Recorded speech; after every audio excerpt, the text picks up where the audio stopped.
Bonjour, je m'appelle David Daniel Agou et j'ai écrit un article sur la fraternité, c'est ce dont nous allons parler. Mais j'ai jugé qu'il valait mieux parler de vive voix pour faire comprendre ce secret qui était bien gardé de l'époque d'Abraham et que je nomme la fraternité, le secret de la fraternité. C'est quoi la fraternité? Il y avait au départ une malfaçon dans la création divine, le fait qu'un frère tue son frère, Caïn tue Abel. Ce crime ne pouvait pas rester sans action. Le peuple hébreu, le peuple juif, la descendance d'Abraham, par l'intermédiaire d'Abraham, et selon sa parole, avait pris sur lui de faire la réparation du crime de Caïn et d'Abel. Le crime était en lui-même une atteinte portée à la sphère de la fraternité. Il ne peut y avoir de fraternité lorsqu'un individu prend la vie d'un autre. Abraham s'était engagé à l'égard de Dieu, envers Dieu, dans la mesure où Dieu lui accordait une descendance nombreuse, il avait déjà 80 ans à cette époque-là, qu'il ferait la réparation de la fraternité. Abraham était un réparateur, il était un réparateur d'âmes. Nous verrons par la suite des secrets supplémentaires sur la résurrection d'âmes abandonnées par Dieu, qu'Abraham avait entrepris de réparer. On en parlera plus longuement par la suite.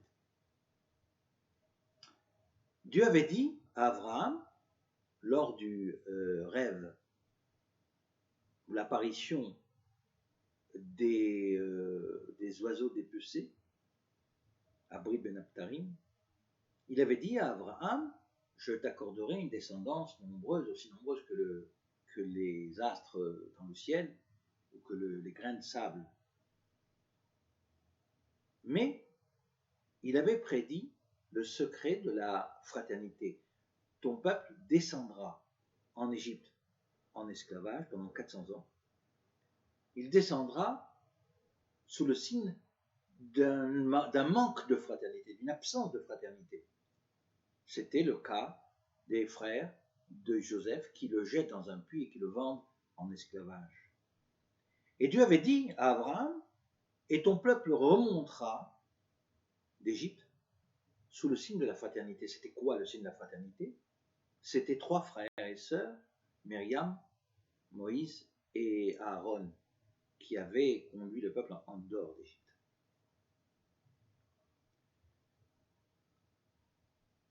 En première phase, Abraham comprend le message de Dieu et il l'interprète à sa manière. Il descend en Égypte, mais au lieu de descendre sous la providence, la hashgacha d'un couple, d'un mariage, lui et Sarah, il préfère élever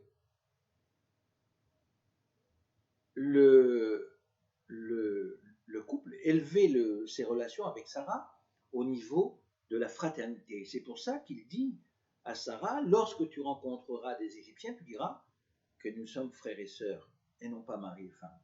En fait, ils étaient les deux, parce que Sarah était la fille de Haran, le frère d'Abraham.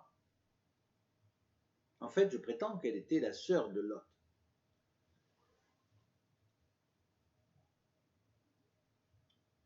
Cet exercice kabbalistique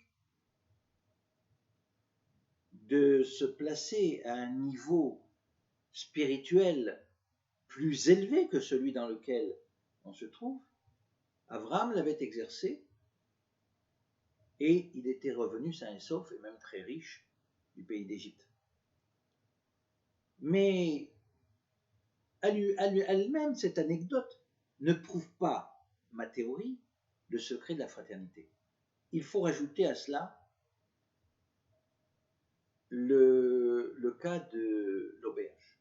C'est quoi le cas de l'auberge? Quand Moïse après avoir assisté au miracle du buisson ardent, descend en Égypte avec sa femme et ses 2 enfants. Il s'arrête dans une auberge. Et là, son fils, Eliezer, est menacé de mort. Il risque de mourir. Il attrape une maladie, il risque de mourir. Tzipora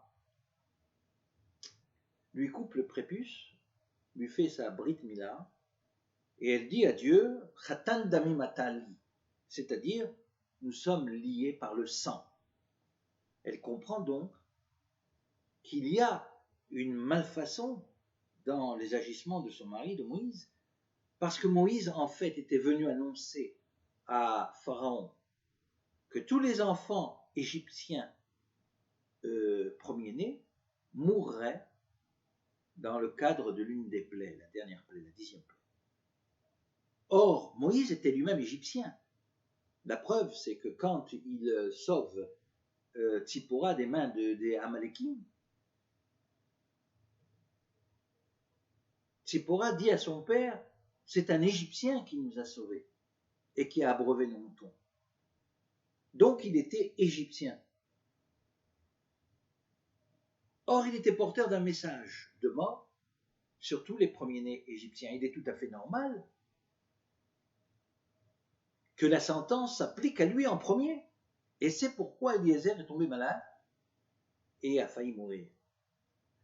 En lui faisant sa brit mila, Tzipora le fait rentrer dans le giron du judaïsme et elle le soumet donc à la croyance divine monothéiste. Et quand elle dit Chatan dami matali, quand tu es lié à moi par le sang, elle fait allusion au sang des agneaux qu'on avait mis sur les linteaux des portes pour échapper à la mort des premiers-nés en Égypte.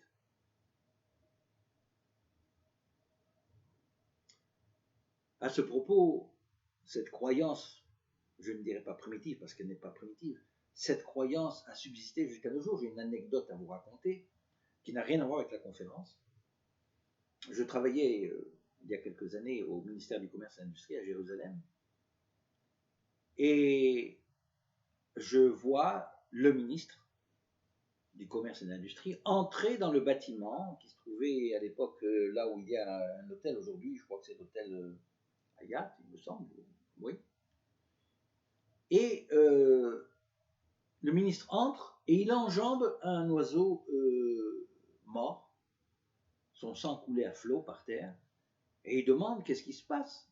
Et alors les employés lui disent, il y a eu déjà cette semaine 2 morts au ministère, et donc, pour éviter une 3e mort, nous avons cru bon de sacrifier un animal.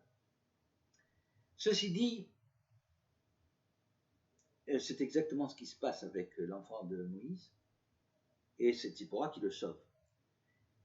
Et à ce moment-là, Moïse fait quelque chose d'inattendu. Il renvoie sa femme, il la répudie en fait, sur le plan juridique, il la répudie, il lui donne une krita, une lettre de déni et de divorce, et il la renvoie chez son père, malgré les dangers, les difficultés du voyage d'Égypte au pays de Midian. Pourquoi fait-il cela? Parce qu'entre-temps, il rencontre Aaron, et qu'Aaron lui rappelle la prophétie de la fraternité. Nous irons en Égypte sous le signe d'un manque de fraternité, lorsque les frères de Joseph le jettent dans le puits et le vendent en esclavage, et nous reviendrons d'Égypte sous le signe de la fraternité. En fait, Dieu exige de nous, du peuple juif, une absolue fraternité. On dit que le temple de Jérusalem a été détruit parce qu'il y avait à cette époque-là un manque de fraternité. Des sikrim, des sicaires, qui se promenaient avec une dague cachée à l'intérieur de leurs vêtements et qui, en pleine rue, tuaient des notables de la ville qui prônaient la paix ou la soumission aux Romains. Jérusalem était pratiquement devenue un bain de sang et les réserves de nourriture étaient en flammes, ce qui a rendu la ville beaucoup plus fragilisée par rapport au siège des Romains par la suite. J'ai eu confirmation, troisième confirmation ultérieure, de cette théorie de la fraternité que je vous expose pour la première fois, et qui est un secret bien gardé dans la Bible. Je ne crois pas qu'il y ait eu un sage quelconque ou un rave quelconque qui ait dévoilé ce secret. Mais j'ai eu confirmation par la suite à l'époque de la sortie de Babel, le retour à Sion. Lorsque Ezra et Nehemia réunissent pendant 3 jours toutes les personnes handicapées, non pas physiquement, handicapées au niveau généalogique, et qu'ils les ramènent en Israël pour reconstruire le temple de Jérusalem, ils s'arrêtent pendant 3 jours au bord d'un fleuve qu'ils nomment le fleuve de l'Arva. Or, Arva veut dire fraternité. Ce qui prouve que dans la tête de ces deux prophètes, le secret de la fraternité était tout à fait connu.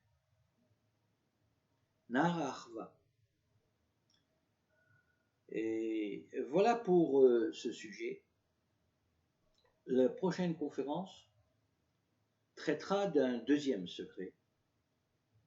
En fait, c'est une glimpse, un petit regard très rapide et clair dans la pensée divine. Nous allons essayer de reconstituer les méandres de la pensée divine en expliquant comment Dieu a-t-il pu déroger à ses propres règles de la nature et transformer une femme de 80 ans en une femme stérile, Sarah. C'est le sujet d'une prochaine paracha, donc je ne veux pas l'entamer aujourd'hui. Chaque chose en son temps.